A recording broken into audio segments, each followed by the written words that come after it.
Salut à tous, c'est Amel. Bon, ça fait longtemps, des jours, ça fait des semaines, ça fait des mois, mais on est là pour la saison 2 de Talk with Amel. Bon, pour cette saison, je vous ai préparé des trucs de fou malade. Mais vraiment, je vous dis, en fait, moi, la saison 1, c'était vraiment pour tester comment ça allait donner, qu'est-ce que je devais faire, etc. Et depuis que je me suis mise dans le jeu, on va dire, j'ai adoré le faire à chaque fois. Et ça m'a permis notamment de vous retrouver à chaque fois, de vous parler, de vous éduquer, si je puis dire ça, sur de nouveaux thèmes. Et j'ai bien aimé ce rôle-là. Et je me suis dit, bah, la saison 2, ça va être quelque chose hum, de plus par rapport à la saison 1. Donc, pour cette saison 2, vous allez retrouver plein d'intervenants, de nouveaux thèmes, des trucs passionnants. Je vais vous raconter un peu ma life.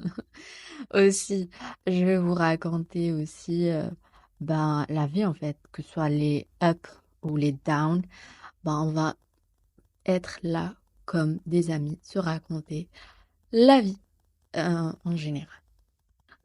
Pour cette intro de la saison 2, vraiment, je me suis dit, bah, tant qu'à faire, je fais un petit teaser pour que je puisse vous en parler.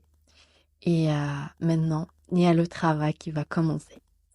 Donc, si vous me voyez plus sur les réseaux ou un truc comme ça, sachez que je charbonne à mort pour vous donner, pour ma communauté, vous donner bah, des trucs de qualité. Moi, j'adore la qualité avant la quantité.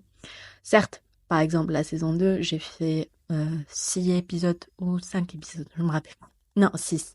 L'échec, le dernier épisode.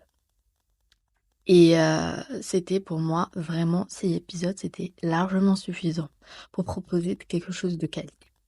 Maintenant, pour la saison 2, nous allons explorer, essayer,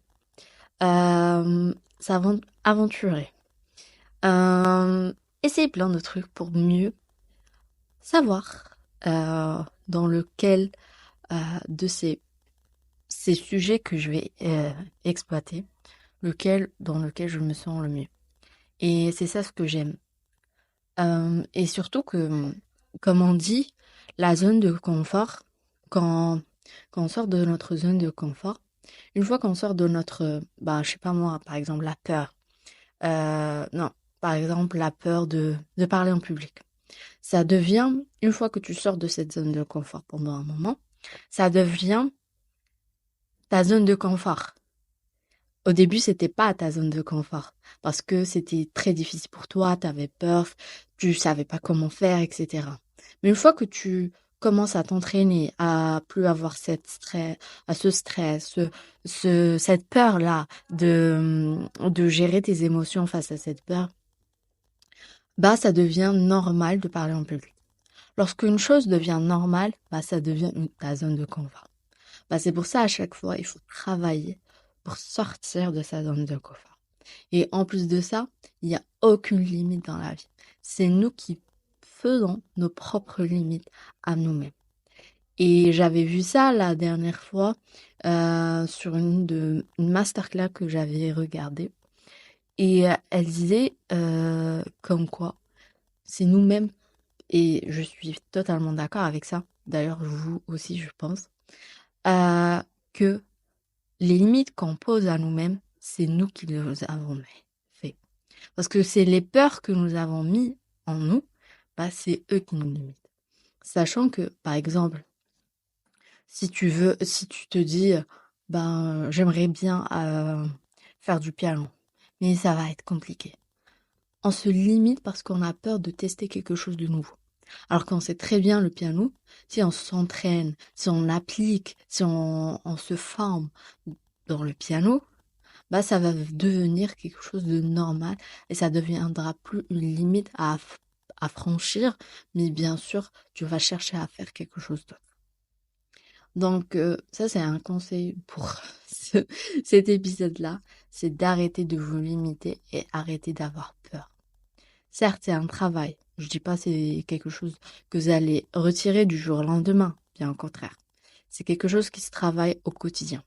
Par exemple, pour les personnes, moi-même, je vais vous raconter ma life. Moi-même, j'étais une personne qui était très timide, introvertie à mort. Juste tellement j'étais casanière. Tellement que juste pour sortir de ma maison. Par exemple, ma mère, elle m'envoyait pour faire quelques courses juste à côté de chez moi. Et imaginez pour que je sorte de la porte de la maison, fallait que je reste derrière la porte 5 minutes jusqu'à 10 minutes pour franchir le pas et sortir de la maison. Juste parce que j'ai la peur de sortir et de trouver quelqu'un. Pourquoi? Avec le temps, j'ai compris que peut-être c'était un traumatisme lorsque j'étais petite ou un truc comme ça. Mais je me suis dit que ça devait changer.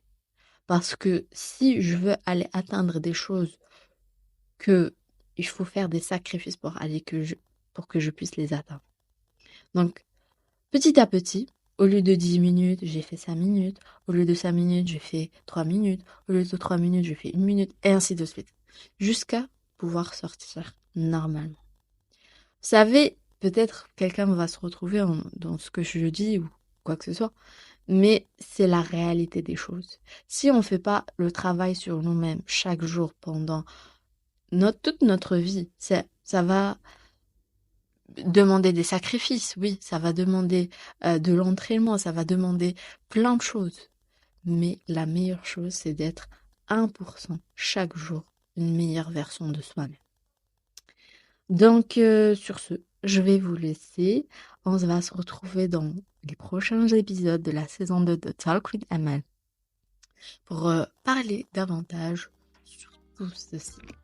Donc, je vous souhaite une très bonne écoute et n'hésite pas à me retrouver sur mes réseaux Talk with Amal pour découvrir davantage tout ceci.